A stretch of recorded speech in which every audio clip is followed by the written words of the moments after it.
여러분, 우리가 하나님의 마음이 듬뿍 담긴 이 십계명을 묵상해 보면 하나님은 우리에게 뭔가 하라고 하지 말라고만 하는 분 같지만 실상은 우리에게 은혜를 천대까지 베풀어 주시기를 원하시는 사랑의 하나님이신 줄 믿습니다. 그러니까 여러분, 하나님 앞에 우리가 죄인이라는 것, 그리고 우리가 하나님의 도움을 받아야 살 수밖에 없다는 이것을 인정하는 것, 하나님은 그것을 굉장히 기뻐하시고 좋아하세요. 우리는 우리에게, 인간에게도 자존심이 있어서 뭔가 잘나보고 싶고 의로워지고 싶고 내 힘으로 뭔가 이루고 싶은 이런 마음이 들지만, 사실 하나님은 우리가 스스로 뭔가를 잘하는 것, 그것보다 더 기뻐하시는 것이 뭐냐? 하나님, 내가 이 하나님 앞에 죄인일 수밖에 없다는 것. 하나님의 도움을 받지 않으면 내가 살 수 없고, 그러기에 내가 하나님을 더 의지한다는 것, 이것을 하나님은 정말 기뻐하세요. 여러분, 모든 사람이 하나님 앞에 죄인 아닙니까? 사실 우리가 오늘 우리 마음이, 심령이 강해지고 또 내가 무언가를 할 수 있는 어떤 그런 마음으로 가득 차서 오늘은 컨디션이 꽤 괜찮을 수 있어요. 그런데 인간이라는 것은 어느 순간 나도 모르는 두려움에 휩싸이고, 그리고 어떤 이 막연한 어떤 미래에 대한 불안감에 우리의 마음이 두렵고 떨릴 수가 있습니다. 그것이 인간의 요동치는 마음이에요.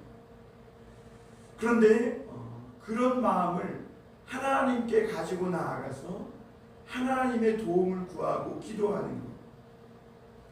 하나님은 이런 것들을 절대 귀찮아하거나 야 그만 좀 해, 그 정도 했으면 됐잖아, 이렇게 말씀하시는 분이 전혀 아니시고, 오히려 반대로 그래 내가 도와줄게, 내가 널 얼마나 기다렸는지 아냐? 라고 하면서 오히려 우리의 연약함 위에 은혜를 부으셔서 죄가 더한 곳에 더 큰 하나님의 은혜가 나타나도록 충만한 축복을 부어주시는 하나님이신 줄 믿습니다. 여러분, 오늘 우리가 읽은 이 열왕기하 16장의 말씀은 우시야의 아들 아하스 왕에 대한 말씀입니다. 이 아하스는 참 별종입니다. 유다 왕 중에서 정말 가장 악한 왕, 유다 왕뿐만 아니라 유다와 이스라엘의 모든 왕을 통틀어면 39명이거든요. 그런데 그 39명 중에서도 가장 못된 왕이 이 아하스 왕입니다. 희한하죠. 그 왕들을 통틀어서 뭐 경중을 따질 수 없겠지만, 그래도 사는 동안에 정말 악하고 못되게 하나님을 떠나서 산 왕을 뽑으라면 이 아하스 왕을 뽑을 수 있어요.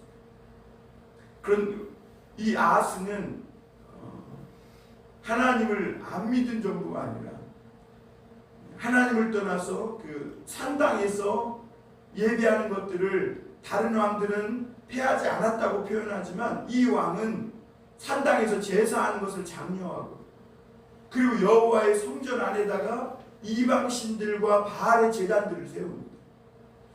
그리고 물두멍이나 놋제단이나 이런 여호와께, 하나님께 예배하는 모든 기구들을 다 부셔버려요. 왜 그러냐? 두려움 때문에 그렇습니다. 이 아하스는 그 부모 세대 때문인지 뭐 그런지는 모르지만 이 하나님에 대한 확신이 없었어요.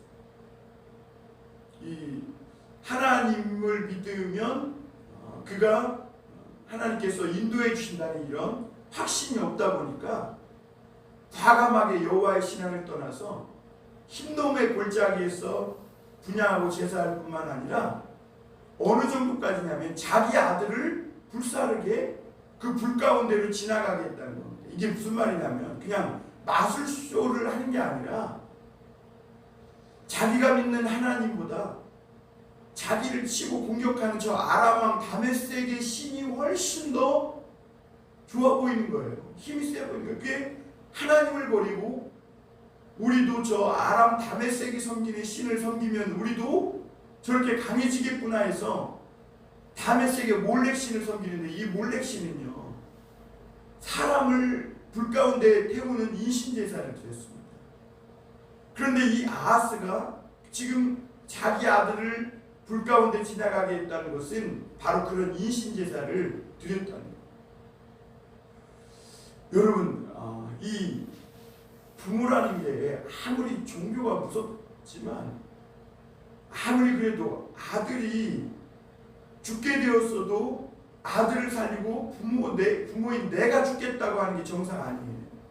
그런데 이 아하스는 하나님을 떠나서 이방신에 완전히 현혹되었을 때 심지어 자기 아들을 이렇게 인신제사 드리는 이런 정말 어처구니 없는 그런 왕의 모습을 보이는 것을 우리가 성경에서 보게 돼요. 그런데 여러분, 하나님은 이런 아하스에게도 하나님의 은혜를 거두지 않아요. 우리가 그것을 어디서 볼 수 있냐면 이사야서를 보면요, 이사야 1장에 보면 이사야가 활동하던 시대가 우시야, 요담, 아하스, 히스기야로 이어지는 그 시대거든요. 그래서 우리가 지난주에 우시야, 아사랴라고 하는 우시야에 대해 배웠죠. 우시야가 정말 처음에는 하나님의 말씀을 의뢰하고 그렇게 나라를 부강하게 만들었다가 그가 나라가 강성하고 교만하여서 대제사장이 하나님께 분향하는 일까지 분향하려고 하다가 나병이 발병해가지고 별궁에 갇혀가지고 일평생 죽을 때까지 지내잖아요. 이것을 그의 손자인 이 아하스가 다 본 것이죠.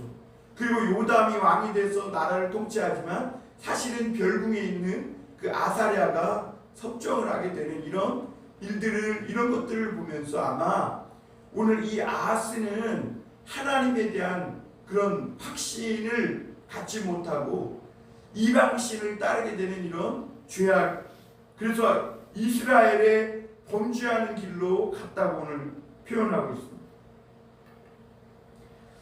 그래서 오늘 3절 한번 볼까요? 이스라엘의 여러 왕의 길로 행하며 또 여호와께서 이스라엘 자손 앞에서 쫓아내신 이방 사람의 가증한 일을 따라 자기 아들을 불 가운데로 지나가게 하며, 이렇게 말합니다. 그런데 놀라운 사실은요, 이렇게 악한 왕에게 하나님은 더 큰 은혜를 계속 부어주시고, 너가 이렇게 삶을 살아가면서 불안하고 두렵고 그래서 어쩔 줄 모르는 너의 마음을 하나님께로 향하라고 계속해서 부르시는 것을 보게 됩니다. 그것을 히스야 7장에 보면요, 보라, 처녀가 잉태하여 아들을 낳을 것이요 그 이름을 임마누엘이라 하리라. 이 엄청난 말씀이 바로 아하스 왕에게 하는 말씀 속에서 나와요.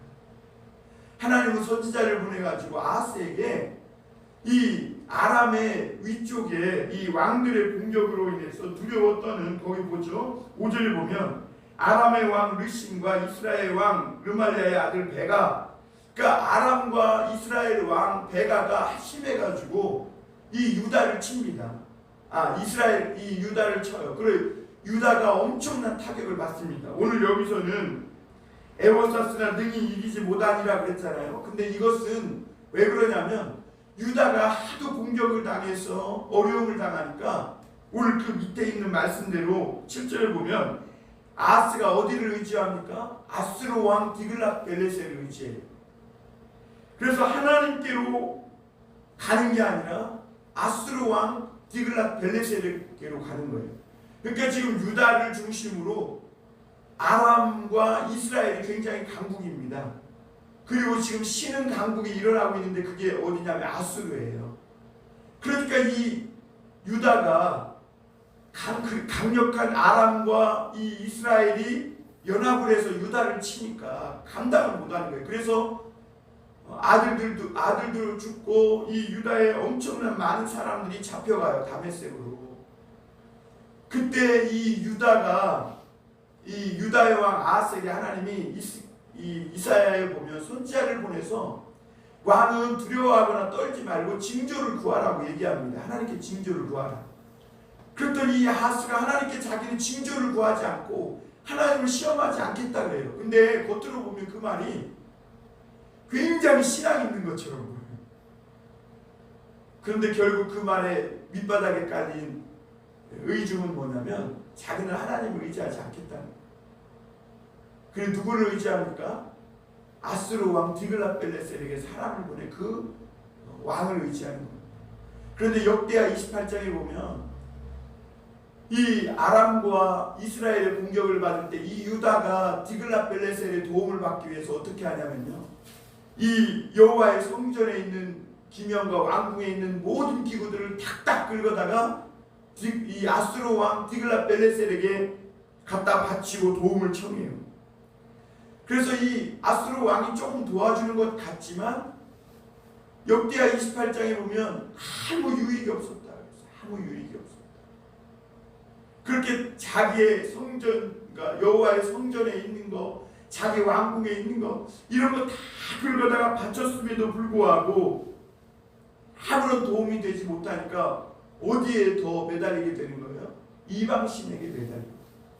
그래서 오늘 10절에서 그 마지막 20절까지 보면요, 이 10절에 보면 이 아하스가 그 다메섹에 한번 가게 됩니다.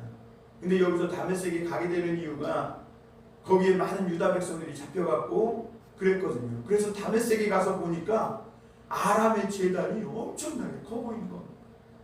그리고 멋있고 웅장하고, 아람이 유다를 치고 저렇게 전쟁에서 승리하고 이기니 우리가 믿는 여호와보다 저들이 믿는 이 몰렉신이 강하다. 그래서 이 아하스는 그 제단의 모든 구조와 제도의 양식을 그려가지고 제사장 우리아에게 보내가지고 그것을 그대로 만들라고 합니다.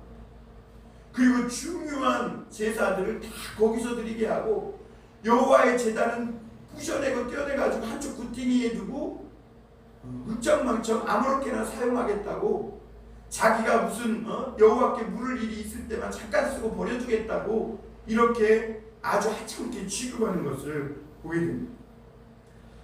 그런데 여러분, 하나님은 그럼에도 불구하고 이 아하스에게 너가 두려워하고 떨지 말고 저 아수르 왕 디글랏벨레셀에게 가지 말고 나에게 오라는 거예요.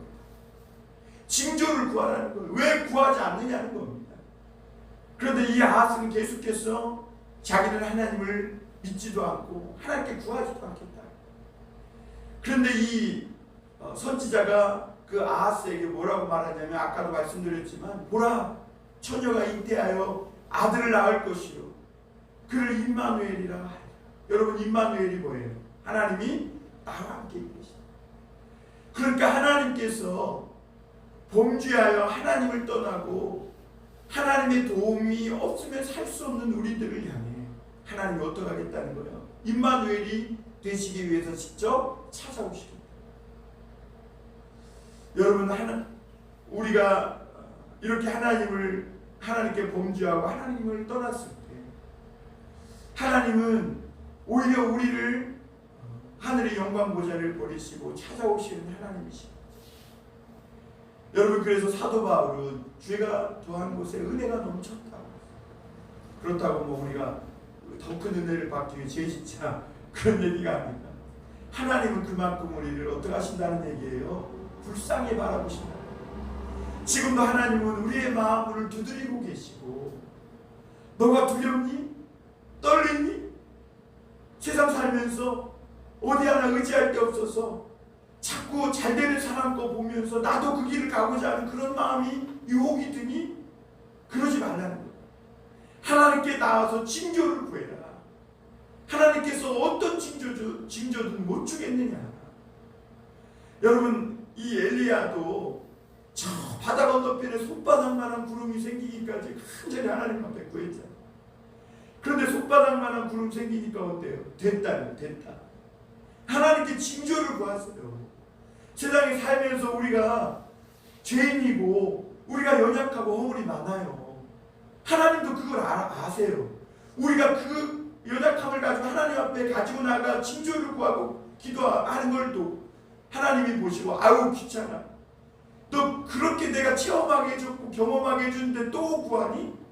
그러지 않으시는 분이라는 거예요. 오늘 또 어제 괜찮았는데 오늘 또 두려움이 와요.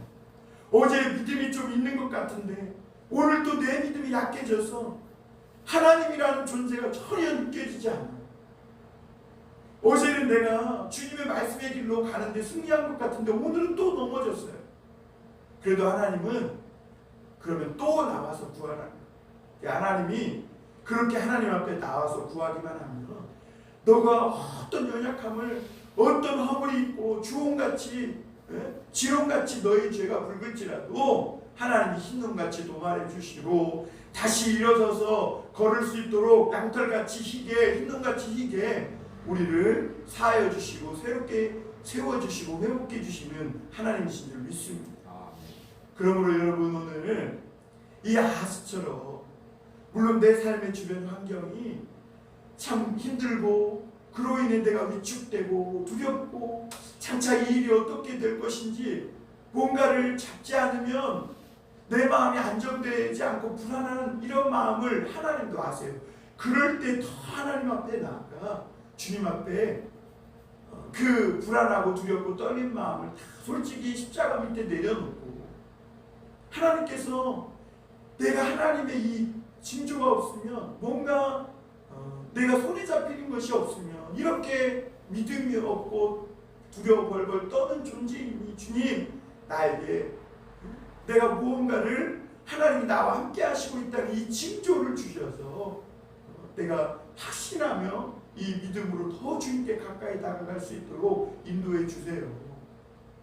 이렇게 기도할 수 있는 저와 여러분이 되길 바랍니다. 오늘도 여러분 하나님이 은혜를 구하는 자에게 넉넉한 은혜를 주실 것입니다. 또 하나님이 우리가 믿음이 연약해서 주님께 징조를 구합니다.